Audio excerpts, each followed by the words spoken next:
اگر کسی نے ہمارا دل دکھایا اور ہم نے زبان سے اس کو معاف کر دیا لیکن دل اس کی طرف اب مائل نہیں ہو رہا معاف کرنے کے باوجود، تو کیا یہ گناہ ہے؟ دیکھیں پہلے یہ آیت یاد رکھیں کہ لا یکلف اللہ نفسا الا وسعها، اللہ تعالیٰ کسی جان کو اس کی ہمت سے زیادہ آزمائش میں مبتلا نہیں کرتا،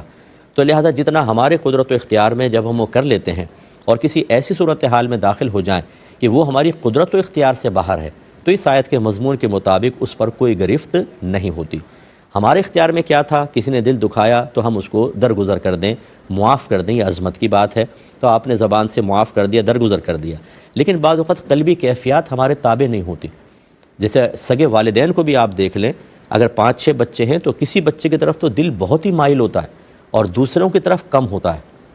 لیکن وہ ظاہر نہیں کرتے، وہ تو یکساں سا رویہ رکھتے ہیں، تو ظاہر ہونا بھی نہیں چاہیے کیونکہ یہ ہمارے قدرت و اختیار میں ہے، لیکن قلبی مائلان تو ہمارے قدرت و اختیار میں نہیں ہے، تو دل کے معاملات چونکہ اختیار میں نہیں ہوتے، اس لیے اس پر آپ کی کوئی گرفت نہیں ہے، نہ اس میں گناہ کا پہلو ہے۔ نبی کریم صلی اللہ علیہ وسلم اللہ تعالیٰ کی بارگاہ میں بعض اوقات یہ دعا کرتے تھے کہ اللہ تعالیٰ ازواج کے سلسلے میں جو میرے قدرت و اختیار میں تھا وہ میں نے کیا، اور جو میرے قدرت و اختیار میں نہیں تو اس پر مجھ سے درگزر فرما لے۔ شرح اس کی یہ بیان کی گئی کہ بیویوں میں باری مقرر کرنا، سب کے ساتھ اچھا سلوک رکھنا، یہ انسان کے قدرت و اختیار میں ہوتا ہے، سرکار نے سب کے ساتھ کیا، لیکن قلبی میلان جو ہے وہ سیدہ عائشہ صدیقہ رضی اللہ تعالی عنہا کی طرف بہت زیادہ تھا۔ سب سے زیادہ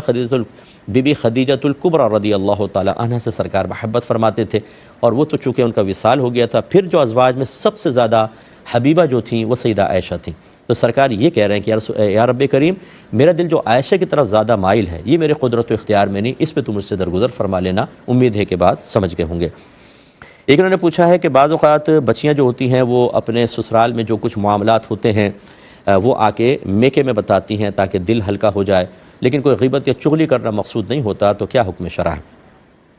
دیکھیں ہمارا مشورہ تو یہ ہے کہ یہ نہ کیا جائے، کیونکہ نہ چاہتے ہوئے بھی غیبت بھی ہو جاتی ہے اور چغلی بھی ہو جاتی ہے۔ ہاں کوئی بہت ہی سینسٹیو مسئلہ ہو، بچی کو مار رہے ہیں، پیٹ رہے ہیں، یا بہت ہی نازیبا اس کے ساتھ سلوک کر رہے ہیں، وہ تو آ کے جب بتائے گی تو نہ یہ غیبت میں ہے نہ چغلی میں ہے، یہ ایک فریاد کرنے کے اندر آتا ہے، جیسے حاکم اسلام کے پاس انسان فریاد کرتا ہے، کسی مفتی صاحب سے مسئلہ معلوم کرتا ہے اور اس میں وہ ساری چیزیں ذکر کرتا ہے تاکہ درست شرعی حکم پتہ چل جائے، ایسی صورت میں تو ٹھیک ہے کہ میکے والی مسئلہ حل کریں گے بتا دیں، لیکن ایک ہے کہ ویسے ہی آ کے ڈسکس کرنا، میری نند نے یہ کیا، میری ساس نے یہ کیا، میرے شوہر نے، میرے دیور نے، جیٹھ نے، دیورانی نے، جٹھانی نے، یہ مناسب نہیں ہوتا، اس میں غیبت بھی ہو سکتی ہے، چغلی بھی ہو سکتی ہے، اور کبھی ایسا ہوتا ہے کہ یہ ساری باتیں بتائیں اور کبھی کوئی لڑائی جھگڑا ہوا تو میکے والے ان باتوں کو ظاہر کرتے ہیں، اس وقت پھر سسرال والے کہتے ہیں کہ اچھا اس کا مطلب ہے ساری ہماری باتیں وہاں جا کے بتائی ہیں۔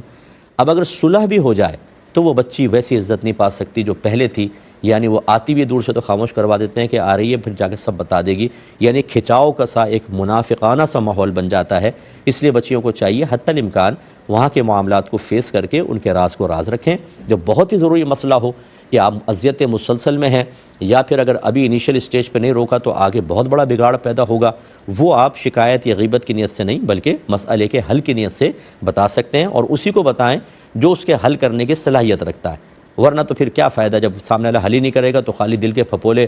پھوڑنے سے کوئی فائدہ نہیں ہوتا، اس کا تھوڑا سا خیال رکھا جائے۔